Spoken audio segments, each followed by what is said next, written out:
Welcome back, everyone. Today, we dive into a remarkable story about a grandmother's resolute spirit and how she, in life and in death, taught a powerful lesson to those who underestimated the value of genuine compassion and integrity. Let's uncover how her final actions echoed a truth louder than any sermon. TLDR, my grandmother generously served her Bible-believing Christian church for almost 50 years, without asking anything in return. But when she became elderly, disabled, and homebound, her church acted like she did not exist, until she was in hospice care and literally on her deathbed, when that church showed a sudden interest in telling Grandma to remember your church in your will. She waited until exactly the right moment, in front of exactly the right audience, to expose these greedy assholes for what they were. Twice. My grandmother was a member of a large, conservative, Bible-believing church for her entire adult life. This church, which I'll call Big White Church, was a member of a large evangelical denomination. Big White Church was located in a prosperous suburb of a large city in the Bible Belt of the deep south of the USA. Grandma was very active in Big White Church. She worked in the nursery every Sunday morning, helped cook hundreds of church fellowship breakfasts and dinners, accompanied her children and grandchildren on dozens of church retreats and choir tours, taught youth Bible study on Sunday nights, and was very active in supporting home missions as well as helping with other youth programs. She always tithed and often gave extra for missions and special offerings. Grandma's greatest talent was making other people feel important. I've seen this firsthand many times. Although I belonged to a different church, I often visited with Grandma, and when I did, I usually went to Big White Church functions with her. I've seen her single-handedly cook breakfast for dozens of Big White Church youth, a task which took over 2 hours, even in the church's large kitchen. Then, after the meal, she asked the group for a round of applause for the high school student leader for doing such a great job of organizing the prayer breakfast. I remember that, on a Big White Church youth retreat at a rural church camp, she drove most of the night to go back to the city and retrieve a big box of evangelistic materials that one of the assistant pastors, whom I'll call Ass Pastor, had forgotten and asked her to get in time for our morning program the next day.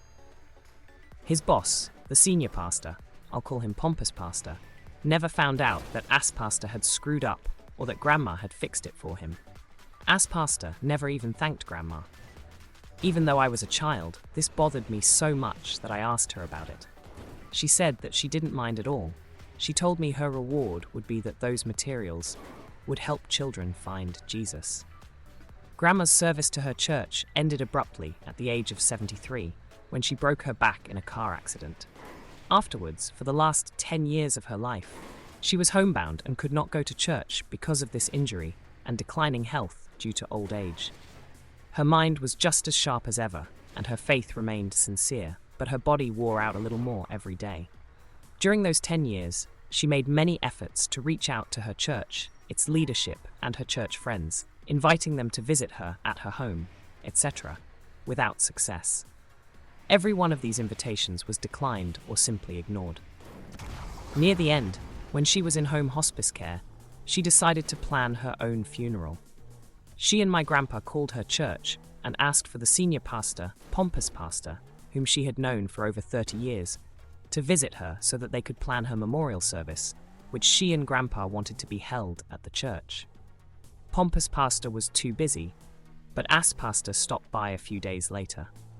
According to my grandpa, here's what happened at that meeting. With my grandma literally on her deathbed, Grandma, Grandpa, and Ass Pastor discussed her funeral for a couple of minutes. Then Ass Pastor started pressuring her to lay up your treasure in heaven by remembering your church in your will. Grandpa told him firmly that this is neither the time nor the place to discuss her will. They went back to discussing the funeral for a few minutes. Then Ass Pastor steered the conversation back to Grandma's will, with liberal injections of how badly her church needed her support.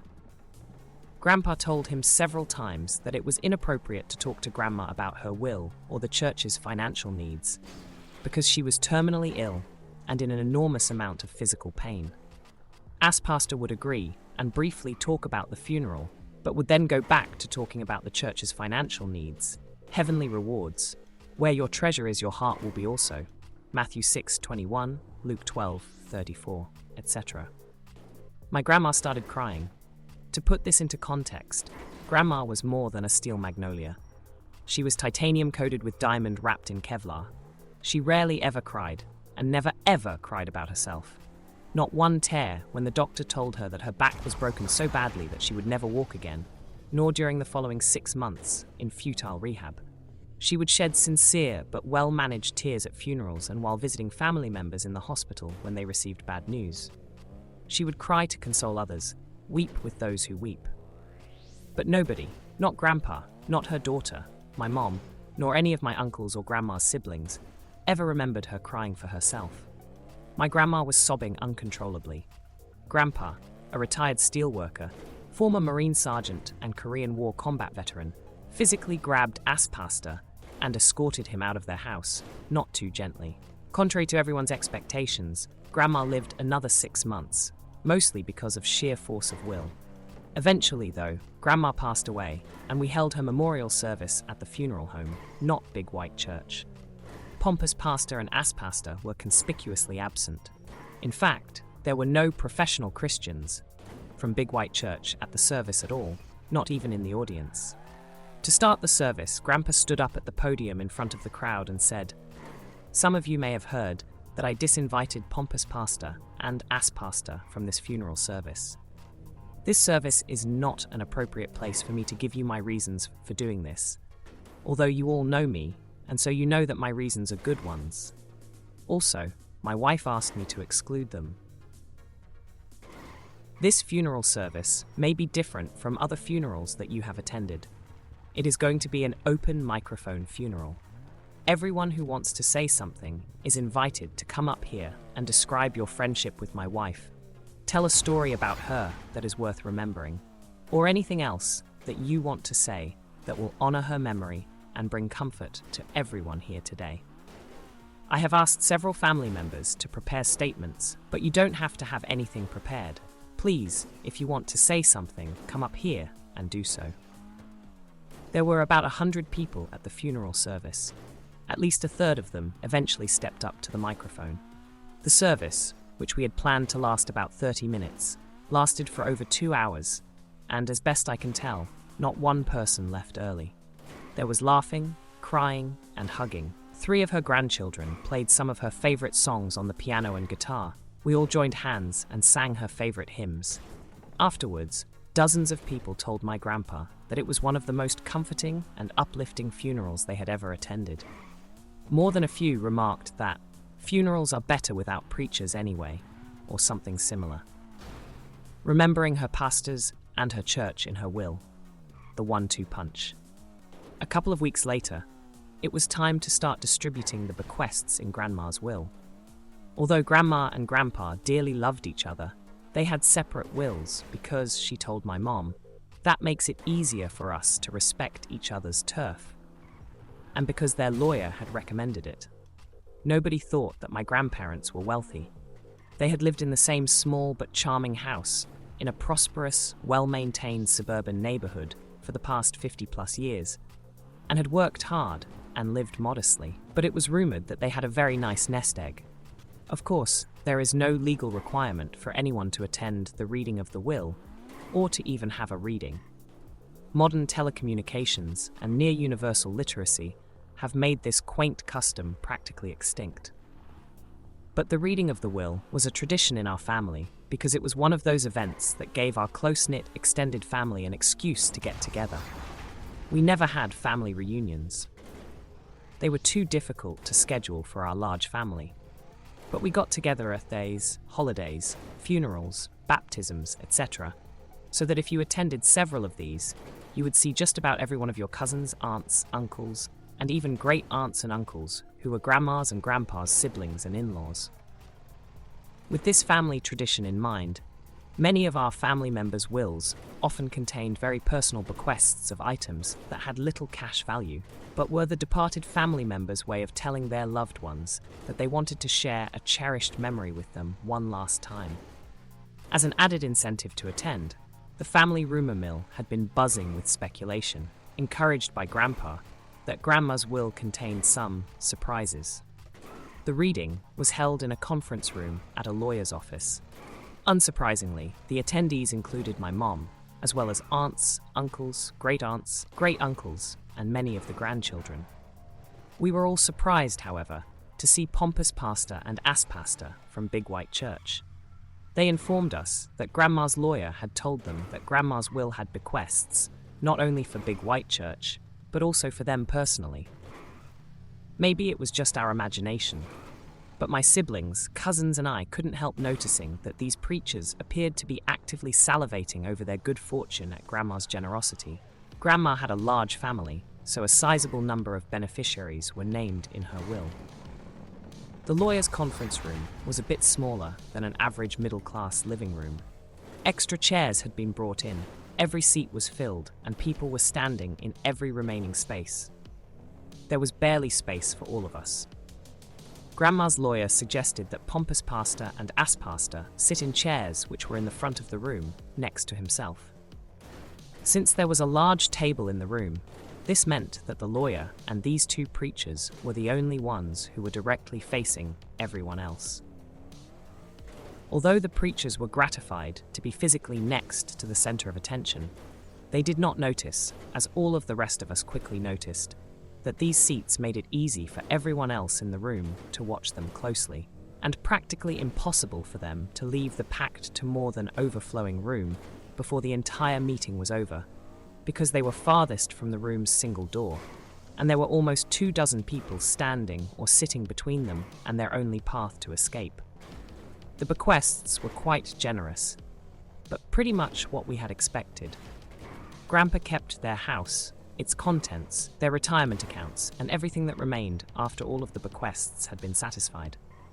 Children, grandchildren, and several local charities received nice, but not extravagant, amounts of money. Several sentimental items were named and given to various friends and relatives. Grandpa was first beneficiary listed in the will, but after him, all of the other bequests were arranged in order of increasing worth. They started with sentimental items, which had very small cash value. Then each grandchild received several $1,000s. Then each son, daughter, brother, sister, niece, and nephew received a little more. Then several local non-profits received very nice amounts, etc. Bequests to Big White Church, pompous pastor, and ass pastor were, almost, the last ones listed in the will. They listened politely to the other bequests, but with steadily growing anticipation as they noticed the exponential upward trend in Grandma's largesse. When Grandma's lawyer got to the Big White Church and preacher's part of the will, he said, "This is a bit unusual, but before I announce these bequests to Big White Church, pompous pastor and ass pastor missed Grandma's name, requested that I read the following statement to everyone present." He opened a letter that was written in Grandma's own handwriting. "For the past 10 years, not one person from Big White Church has ever called me, come to visit me, or sent me a note to tell me that they cared about me. Not one minister, not one deacon, not one of the church women, not one of the church members who I worked with for all of those years, loved dearly and thought were my friends. I worked very hard for you when you needed me, for many, many years. But when I needed you and your church, you all pretended that I didn't exist. I only got one visit, when I was dying, and I invited pompous pastor to come to my house and help me plan my funeral. This was my last attempt, after many attempts that I had made over the past 10 years, to reach out to my church and pastor, whom I still loved dearly, even though they had made it clear that they did not love me. If only I could have my funeral at my church, maybe some of my church friends, whom I had not seen in a decade, would come to the service to see me one last time. And I know they loved to hear pompous pastor preach, so if he preached at my funeral, maybe they would come to my funeral to hear him, even if they would not have come to see me. But pompous pastor couldn't find the time to visit me, or even call me to tell me whether or not he was willing to preach at my funeral. Ass pastor came by my house, but he didn't want to talk about my funeral. He just wanted me to remember his church in my will. That's all. Just remember his church in my will. It was then that I realized that I had allowed my church to break my heart for one last time. But that was the last time. The very last time. Pastor did not know it when he visited me, but Grandpa and I had already prepared my will long before his visit, which did include a double tithe, 20% of my entire estate, for what was now my former church, Big White Church. This amount was named the amount, an enormous shitload of money, generating muffled wows from many of her heirs, including me. But I got to feeling badly that we had not personally remembered such nice people as Pompous Pastor and Ass Pastor.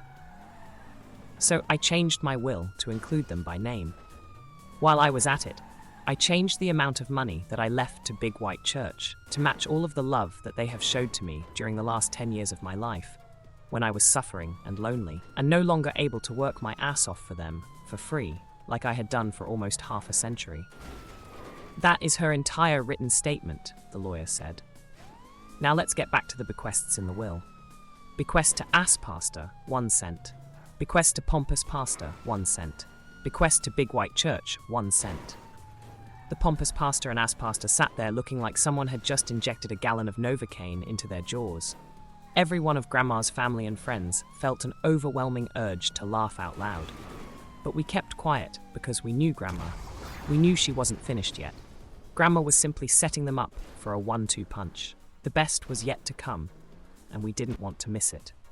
There is one last bequest, the lawyer continued, for a charity called, which he named, and I'll call, Black Charity. Then he paused before naming the amount. Most of us had no idea what Black Charity was, but by the looks on their faces, we could tell that Pompous Pastor and Ass Pastor knew Black Charity very well.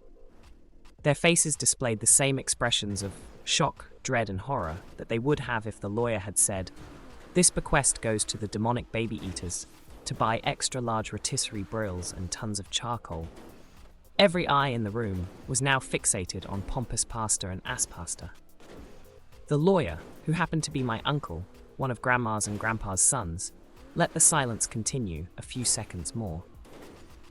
If we had been able to read Pompous Pastor's and Ass Pastor's minds, we would have known the history behind the looks on their faces. Black Charity was sponsored by a large black church just a few miles from Big White Church. They ran a free food clothing bank, assistance programs for foster children, home delivery of pre-cooked meals for homebound seniors, legal aid, and other social services. A long time ago, Big White Church, which was, and still is, 100% Caucasian, had provided a few years of financial and other support to Black Charity. Then there was a very bitter, acrimonious breakup, allegedly because Black Charity was practicing the social gospel, while Big White Church was preaching the true gospel. Big White Church even sued to try to get some of their money back, although the suit was eventually settled and very little money actually changed hands. But, this being the Deep South, everyone knew the real reason why Big White Church, or any white church, would stop supporting a black charity. Those N were getting uppity and not staying in their place. Grandma and Grandpa had seriously considered leaving Big White Church at that time, but they had reasoned that it was better to stay there and teach tolerance by their words and example. They knew they would never persuade everyone, but maybe they could reach some of the youth at their white church and break the generational cycle of racism. Grandma used to tell us, "My church is my mission field." We did not learn the true depth of her statement until after she died. Since then, Grandma and Grandpa had secretly sent a portion of their tithe to Black Charity every month. Most of Grandma's family, including me, didn't find out about any of this until after the meeting had ended. But Pompous Pastor and Ass Pastor obviously understood what Grandma, by her actions, which are more powerful than words, was saying to them. If you had grown up as a white person in the Deep South, as Grandma, Grandpa, Pompous Pastor, and Ass Pastor had, you would understand. To many white Southerners, this was one of the most personally insulting things you could do to them. It simultaneously labeled them as racists, condemned their bigotry, and crushed their delusions of white superiority by saying, "These black human beings, whom you hate, disrespect, and have mistreated, are better people than you are. So they deserve my money more than you do." having allowed time for everyone to observe pompous pastor and ass pastor while they thought about how their white church had treated this black charity and how they and their church had treated our grandma. The lawyer said, "The amount is." Then he named the exact same amount that grandma had named in her handwritten letter, the huge amount of money that would have gone to Big White Church if she had not changed her will. If you enjoyed today's incredible story about standing up against greed and hypocrisy, be sure to hit that like button and share the video to honor the legacy of those who teach us valuable lessons even after they've passed. Don't forget to subscribe for more inspiring stories, and we'll see you in the next one. Until then, keep making a difference in your own way.